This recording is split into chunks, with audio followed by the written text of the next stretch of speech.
প্রিয় দর্শক শ্রোতা মণ্ডলী, দেশে দেশের বাইরে বাংলা ভাষাভাষী সহ অন্যান্য ভাষার জাতিগোষ্ঠী যারাই আছেন সকলকে শুভেচ্ছা। আসসালামু আলাইকুম। দেশের তরুণ শিক্ষার্থীরা এদেশের যে বিশাল বৈষম্যের পাহাড় গড়ে তুলেছে শাসক গোষ্ঠী, তার চেহারা উন্মোচিত করে তারা রাজপথে এসেছে এবং আন্দোলন সংগ্রাম চালিয়ে যাচ্ছে। যে বৈষম্য ব্রিটিশ পিরিয়ডে কিংবা পাকিস্তান পিরিয়ডে হয়নি, সেই বৈষম্যের একটি নোংরা ইতিহাস আমাদের সামনে ছাত্র তরুণরা উন্মোচিত করেছে।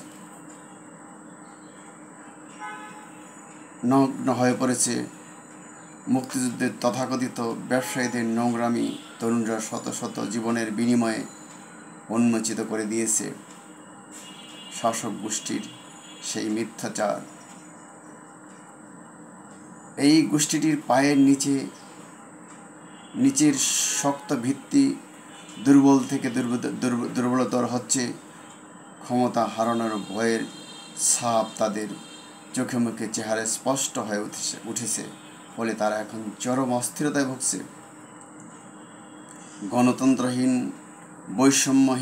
বৈষম্য, মানবাধিকারের সুস্পষ্ট দীর্ঘ লঙ্ঘন, বেকারত্ব সহ তরুণ সহ সর্বস্তরের মানুষের প্রতি অবজ্ঞা, অবহেলা, তাদের সাথে প্রতারণা, শোষণ, বঞ্চনা, ঘুষ, দুর্নীতি, অর্থ পাচার সহ নানা অপকর্মের কারণে ছাত্র তরুণ সহ সর্বস্তরের মানুষ ক্ষিপ্ত।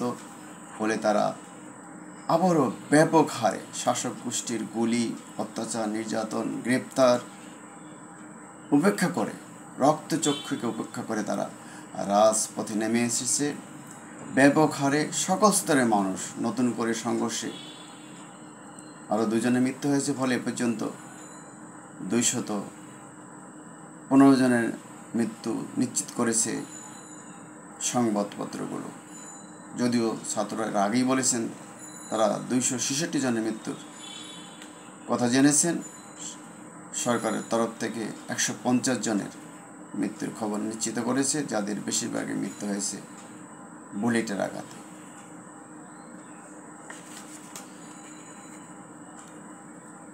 পুলিশি বাধার তীব্রতা কমে এলেও মাঠে আবারও নেমেছে সশস্ত্র সরকারি পেটুয়া লীগ, যাদের হাতে আবারও অস্ত্র তুলে দিয়েছে শাসক দলের নেতৃবৃন্দ। তারা মুখে মুখে আগের চেয়ে নরম কথা বলল, ভেতরে করে তারা ক্ষমতা হারানোর ভয়ে খুব বেশি ক্ষিপ্ত হয়ে উঠেছে। এই পুলিশ এখন ভিন্ন নোংরামির পথে হাঁটছে। তারা বলছে মানুষের মৃত্যু হয়েছে সন্ত্রাসীদের গুলিতে। তাহলে এই সন্ত্রাসী কারা? আমরা তো রাজপথে পুলিশ, বিডিআর, বিজেপি, সশস্ত্র গুন্ডাদের দেখছি, হেলমেট বাহিনী দেখছি। এরা কারা? এরাই তো আসলে সেই খুনি, যারা গুলি চালিয়ে পিটিয়ে অসংখ্য ছাত্র তরুণ জনতাকে হত্যা করেছে। তাহলে পুলিশ কি প্রকারান্তরে এদের হত্যার দায় নিচ্ছে? গ্রেপ্তার চলছে, গণগ্রেপ্তার, ব্লক রেড। খুব দুঃখজনক বিষয় যে মামলা হামলায় শেষ কথা নয়। গ্রেপ্তারের পরে নির্যাতন, রিমান্ডের আগে নির্যাতন, পরে নির্যাতন,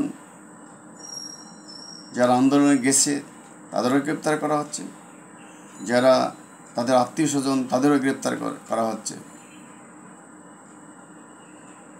এই যে